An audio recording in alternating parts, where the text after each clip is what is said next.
Google founders Larry Page and Sergey Brin are stepping down as leaders of parent company Alphabet Inc. BNN Bloomberg's John Ehrlichman joining to tell me why the founders are walking away. Well, it has a lot to do with what this business has become, Anne-Marie. I mean, this starts as one of the most incredible entrepreneurial stories in business history.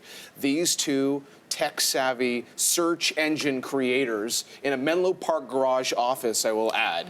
At one point, we're thinking about selling this business for $750,000. And today, they are combined worth $123 billion. So that part worked out okay, but there are complications when a business gets as big as Google. I mean, you go back to the year 2000, they had like 60 employees. Today, they have more than 100,000. And how often do we talk about these big tech firms at the center of the storm? What are they doing with our data? And that's not just a consumer concern. It's a concern for a lot of Google employees who have been protesting in some cases about the actions of the company. There have certainly been some internal concerns about conduct of certain executives.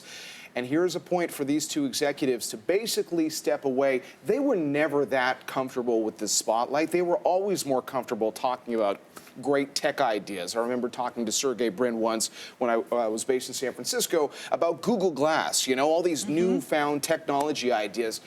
Less so about, you know, shareholders or governance issues, which kind of matter when you're as big as Google. Well, this is what I'm wondering. The timing of this is interesting. So they're around for the good days when people handed over their data and then they sold it to the tune of hundreds of millions of dollars, right? They made a lot of profit, but now legislation is coming. And now more people are getting into data mining. It's very true. And you think about, I mean, you're just doing a story about Capitol Hill. Think about all the tech executives who have been making their way to Washington to answer questions from lawmakers. Much of the time, you're not seeing people like Sergey Brin and Larry Page go, but Sundar Pichai, who is taking over, he was already the CEO of Google, now he's going to be in charge of everything, is someone who's pretty savvy on that front. I mean, he's got the technology know-how, so he can connect with all the engineers at the company, but he is well aware there are big concerns about where big tech is going, because, I mean, we're coming to the end of this decade, right? These big technology companies have gotten so big, so. Thanks so much, John. Thanks, Anne-Marie. We'll be right back. Thanks for watching. If you like this, be sure to subscribe here. And you can check out more Your Morning videos right here.